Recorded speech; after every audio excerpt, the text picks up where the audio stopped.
千祈唔好再傻更更俾人呃。如果你或者你屋企長輩打算攞住幾十萬甚至過百萬積蓄去大灣區買養老床位、買會員、買幾十年養老使用權，呢條片你一定要即刻收藏，從頭睇到尾，隨時可以救翻你下半世嘅養老錢，保住你畢生嘅棺材本。成個香港都聽人講，大灣區養老環境超級靚，有花園、有溫泉、有24小時管家，收費仲平過香港私營安老院好多。政府又不斷推跨境養老政策，聽起身簡直係香港長者嘅退休天堂。但係極少數人知曉嘅真相係，呢啲投資幾十億，包裝到5星級嘅高端養老項目，真實入住率淨係得8.7%，10間房有9間幾係空嘅，唔係冇人想住，亦都唔係宣傳不足，而係呢個看似完美嘅跨境養老選擇，根本係內地地產商精心設計，遊走兩地法律盲點，專門收割香港長者退休金嘅資本套路。今日我就同大家一針見血拆穿呢個連官方都極少公開、極力避談嘅大灣區養老黑幕，聽完絕對可以幫你同屋企長者避開99%嘅陷阱。對於大部分香港人嚟講，退休養老係人生下半場最大嘅期盼。我哋一世捱一世打拼，儲落嘅公積金積蓄物業，只係想年老之後可以遠離辛勞，揾個環境舒服、配套完善、有保障嘅地方，安安穩穩度過晚年。呢個好簡單嘅心願，係每個普通人對生活最基本嘅追求，亦都係我哋一家人晚年嘅最大保障。但係香港本地養老環境長期都係一個死局，本港安老院舍資源嚴重不足，輪候公營院舍隨時等幾年甚至更久，好多長者排到白頭都未有名額。私營安老院收費極度高昂，每個月動重2萬幾港紙，到手嘅只係一塊木板隔出嘅窄床位，環境擠底逼服務參差，價錢同質量完全唔匹配。正因為香港本地養老又貴又難揾，近年先至越來越多長者退休人士將目光投向外圍嘅粵港澳大灣區。各大地產商、香港中介養老顧問不斷洗版式宣傳，大灣區養老環境清幽，空氣質素皆佈局超大，5星級康養配套、管家服務、全天候在線醫養吉堂，價錢親民，再加上兩地政府不斷放寬跨境養老福利，簡直將大灣區養老塑造成香港長者嘅唯一最佳出路。響鋪天蓋地嘅美好宣傳底下，好多香港長者心動行動，不惜賣掉香港舊樓，動用畢生積蓄，拎晒所有公積金，一筆過俾幾十萬上百萬，買大灣區養老院嘅長期床位使用權、高端終身會員，滿心諗住以後可以攬世界無憂養老，下半世唔使再為錢同住宿煩惱。但係所有光鮮亮麗嘅宣傳背後，都藏住一個極度殘酷、極少人拆解嘅底層邏輯。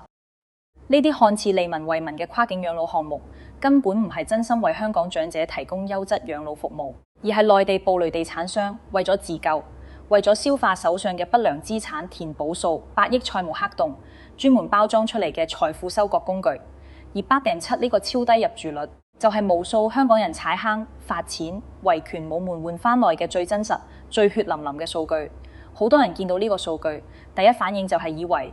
係大灣區本地人唔中意呢啲養老服務，市場認可度低。呢個絕對係超大誤區，亦都係資本最想你相信嘅諗法。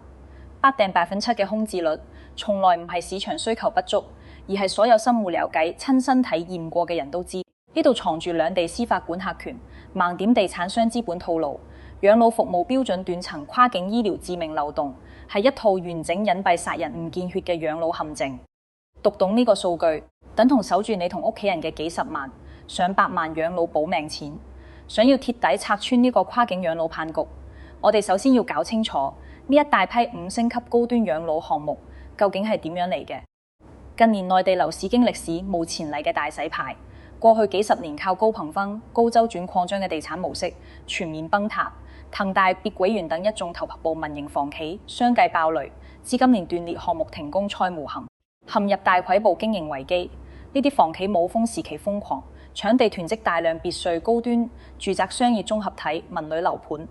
樓市寒冬到來之後，呢啲曾經嘅優質資產瞬間變成無法變現嘅不良資產，大量樓盤空置無人接盤，不單止賺唔到錢，仲要長期承擔利息、維護、人工成本，成為壓死房企嘅最後一根稻草。為咗自救，為咗填補龐大債務缺口，盤活手上嘅閒置資產，一眾暴雷房企開始揾新出路。傳統住宅商業樓市全面滯銷，而國家重點扶持政策傾斜，受眾穩定嘅銀髮經濟養老康養產業就成為咗佢哋嘅最佳救命稻草。相比競爭激烈、利潤透明嘅傳統地產，養老行業包裝空間極大，政策光環充足，監管存在，過渡期漏洞，長者群體警惕性低，簡直係完美嘅資本套利賽道。於是，一場大規模嘅資產改造風潮悄然展開。原本賣唔出嘅高端別墅空置文旅社區、冷清商業樓盤，只需要簡單翻新裝修、更換包裝概念、重塑營銷人設，即刻掹離原本嘅地產屬性，搖身一變成為全齡康養、生態宜居、醫養極強、5星級服務嘅高端養老社區安老基地。呢種改造成本極低，但係營銷溢價極高，而且精準拿捏香港養老市場嘅所有痛點。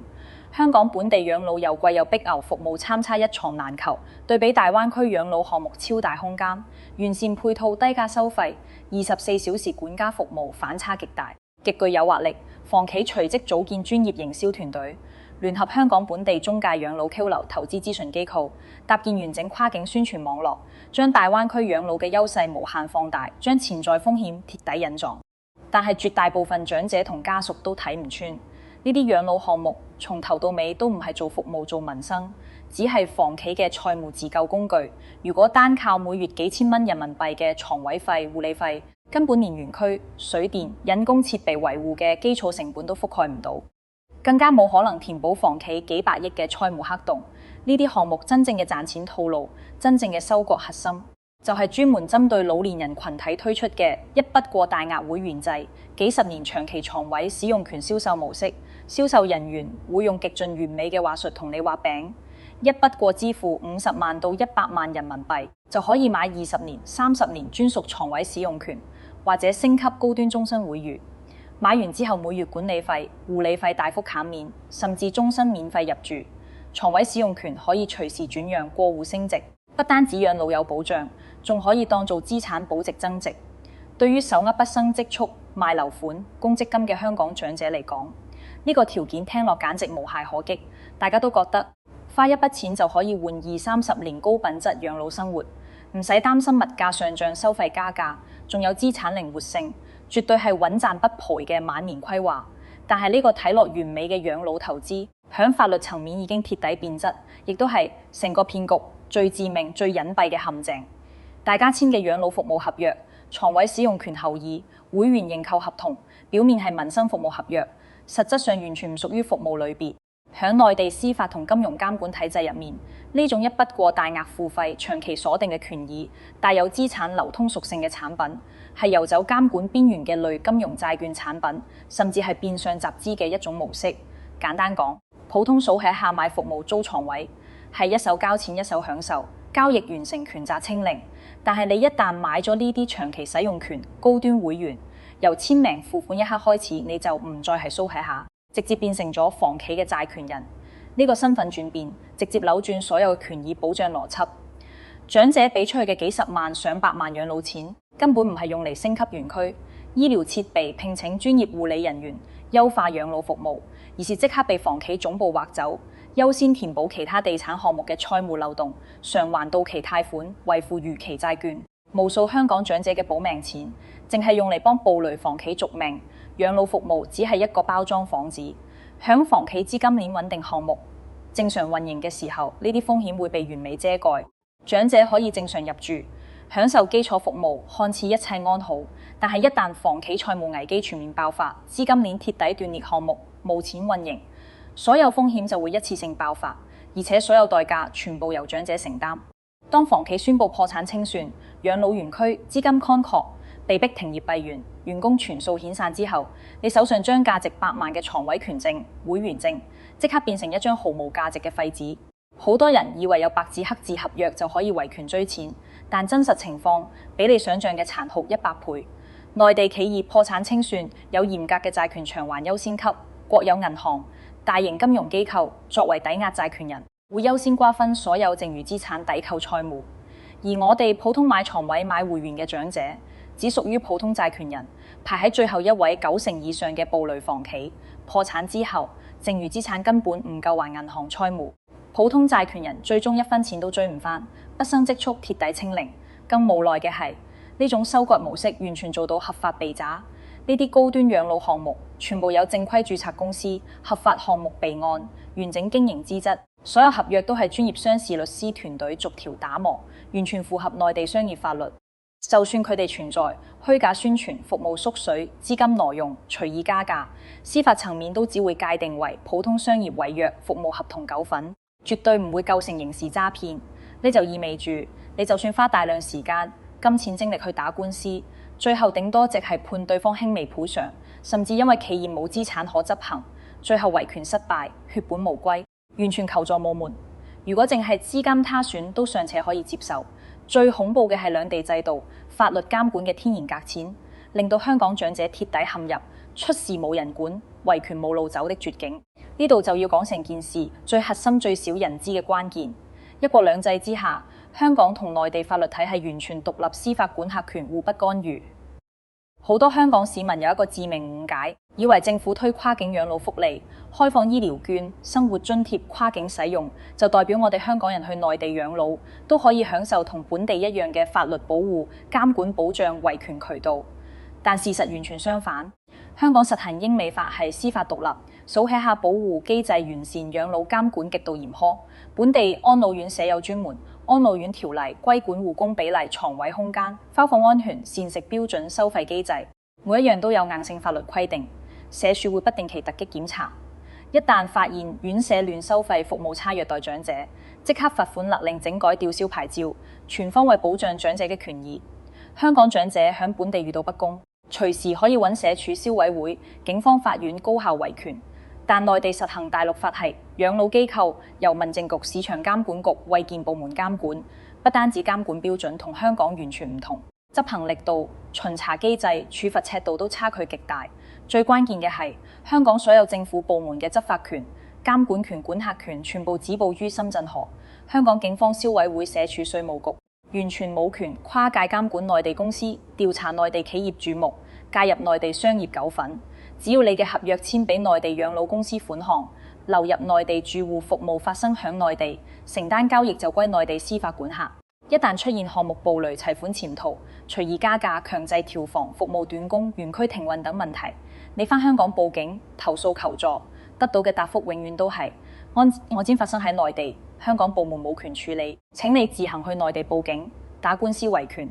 對於想年生活喺香港、唔熟悉內地規則、冇內地人脈資源嘅長者同家屬嚟講，異地維權簡直難過登天。跨地域取證、異地訴求、複雜嘅司法流程、陌生嘅行業規則，再加上普通人同大型房企嘅資源差距，絕大多數家庭最後都只能無奈認輸，自己承擔所有損失。除咗司法維權盲點，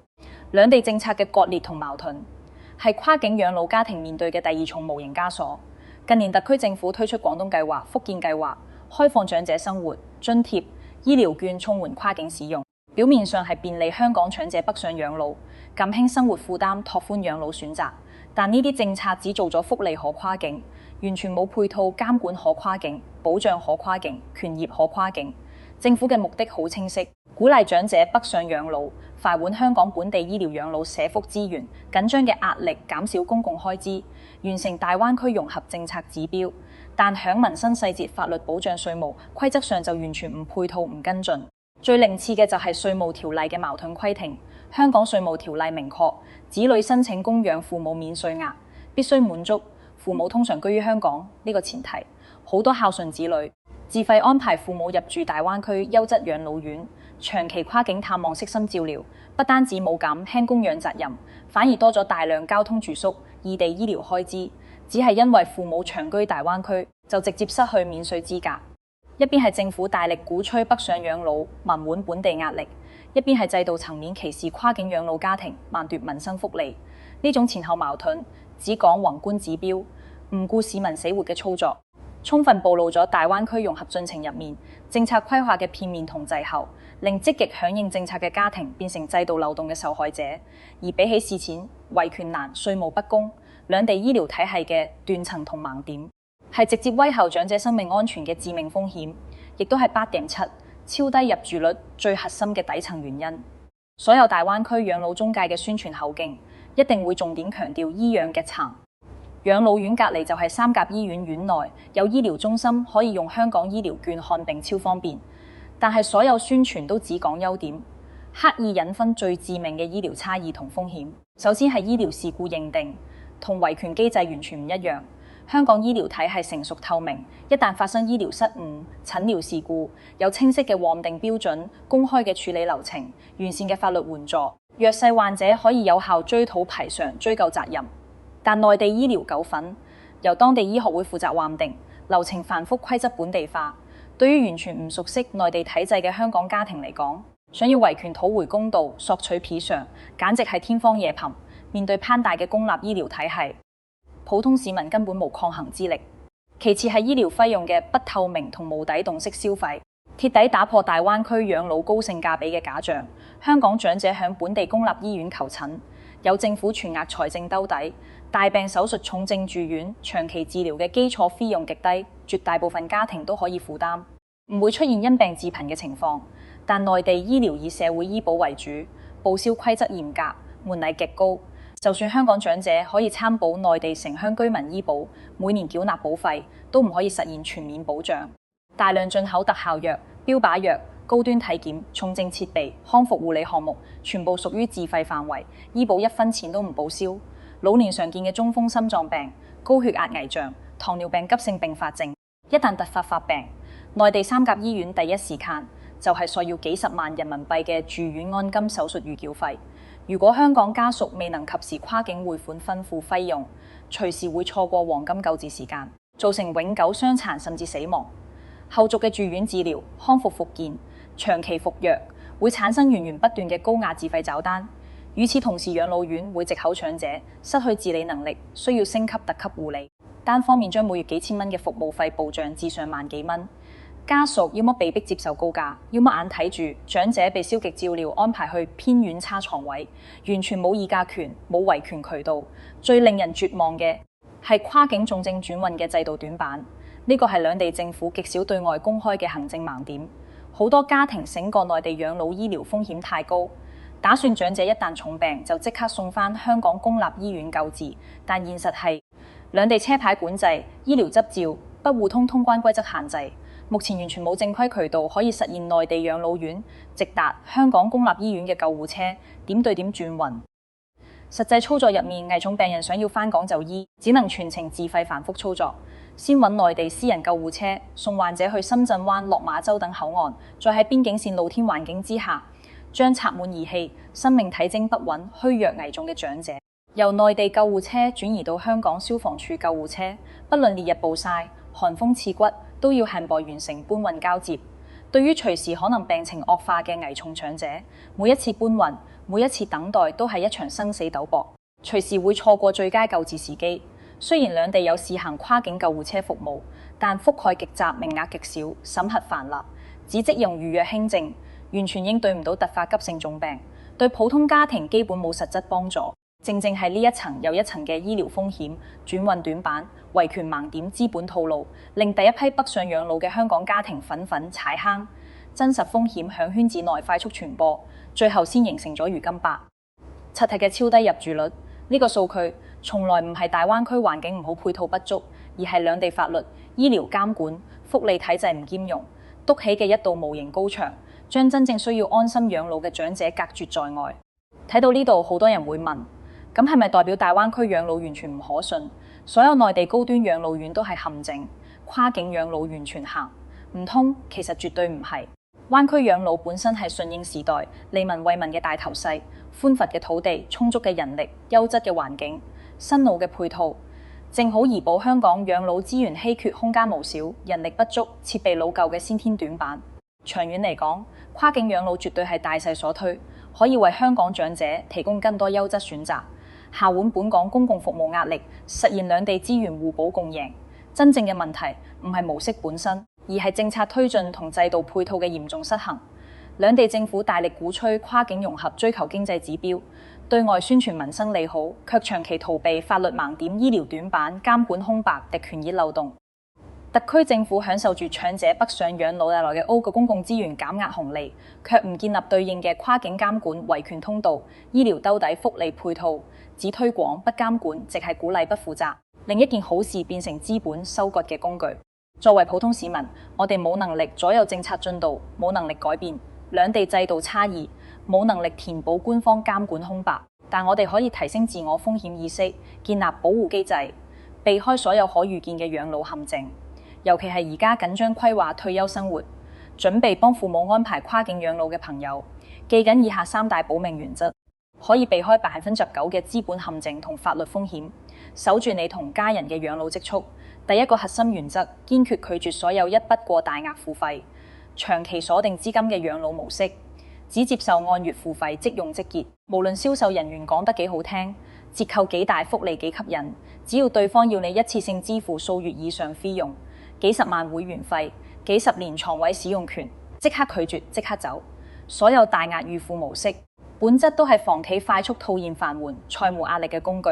必然暗藏資金挪用、項目暴雷合約、違約維權冇門嘅風險。唯一安全穩妥嘅模式就係月度結算，按月繳費，床位費、膳食費、基礎護理費每月結清。呢種模式之下，所有主動權都喺你手上。一旦服務變差、房企出事、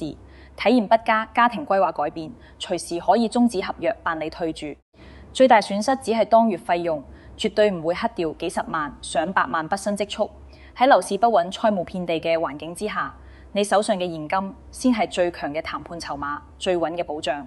第二個核心原則，逐字逐句審核合約條款，主動補充風險約束條文，徹底堵死法律漏洞。絕大部分人簽約都只睇宣傳單張，信銷售口頭承諾，信中介講嘅美好歸話。但響法律層面，所有冇寫入正式合約嘅口頭承諾，統統無效，唔受保護。香港中介只係中間代理人，賺完佣金就走，後續所有違約爆雷、權益受損問題，一概唔使負責，所有風險都由你自己承擔。簽約之前一定要逐條睇清楚，收費調整機制、服務變更規則、退住、退款條件、護理等級，界定4大核心內容。9成養老院嘅制式合約都暗藏機構有權單方面調整服務價格、護理標準嘅霸王條款。呢個係日後惡意加價、強制升級服務、剝削用戶嘅權益嘅最大漏洞。你必須主動要求新增約束條款，明確每年費用漲幅上限，唔可以超過當地通行率或者5。所有護理等級調整、房型變更、服務增減，必須有家屬書面同意或者hand把卡農機構無權單方面改動合約加收費用，用細緻嘅合約條文鎖死服務同收費，先可以杜絕無良商家嘅隨意侵權。第3個核心原則，提前搭建跨境醫療應急預案，得牢生命安全防線。醫療風險係跨境養老最致命、最不可控嘅風險，絕對唔可以等長者重病先臨急抱佛腳。喺長者正式入住大灣區養老院前，家屬一定要親身實地排查，周邊醫療資源落實清楚，毗鄰醫院是否接受香港醫療券，自費就醫收費標準、重症救治流程、住院按金規則、醫保報銷比例。與此同時，一定要預存2至3間正規、信譽良好、具備跨境重症轉運資質嘅機構聯絡方式，摸熟跨境就醫、緊急通關、重症轉運嘅全套流程，提前劃清風險邊界，制定應對方案。輕症康復可以留內地醫治，一旦出現急性重病、危重情況，診療效果不佳，即刻啟動跨境轉運機制，送返香港公立醫院救治。完善嘅應急體系，先可以最大限度彌補兩地醫療落差，守住長者生命安全。長遠嚟講，想要徹底盤活大灣區跨境養老市場，扭轉8.7%超低入住率，真正做到利民為民，單靠市民自我防頭遠遠唔夠，必須要兩地政府主動補齊制度短板，打通發展壁毛。特區政府應該修訂過時嘅稅務條例，對於持有合法入住證明、完整繳費記錄嘅跨境養老家庭，同等授予供養父母免稅額，取消不合理嘅制度歧視。社署應該建立官方跨境養老院認證評級機制，主動對接收港人嘅內地養老項目做資質審核，定期巡查、服務評分，對外公開合規名單，打破信息不對稱。兩地司法消保監管部門需要搭建專屬嘅跨境養老糾紛仲裁通道，簡化維權流程，降低維權成本。最重要嘅係全面打通跨境醫療急救綠色通道，實現救護車點對點直達轉運，醫療數據互通，診療結果互認，補齊生命保障嘅最後一塊短板。只有當政策、法律監管、醫療全方位打通跨境壁壘，跨越深圳河嘅制度安全網真正成形，大灣區養老先可以擺脫資本收割工具嘅標籤，回歸民生本質，超低入住率嘅困境先可以徹底改善，成為香港長者真正安心嘅退休選擇。養老規劃係每個人下半世最重要嘅人生安排，牽涉一家人幾十年嘅積蓄同幸福，絕對用唔到半分煲科、半分疏忽。睇完呢條片，相信你已經徹底睇穿大灣區高端養老嘅表面福利同底層陷阱，分清邊啲係真福利，邊啲係假包裝，邊啲係資本套路。如果你覺得呢篇深度拆解夠乾貨，幫到你同身邊嘅親朋好友避坑，記得點讚、訂閱、留言、評論支持我。歡迎大家喺評論區分享你嘅見解，遇到嘅養老疑問，我會逐條回覆解答。即刻轉發呢條片俾屋企長輩有養老規劃嘅親友，等更多香港人遠離跨境養老騙局，守住畢生積蓄，安穩規劃屬於自己嘅幸福晚年。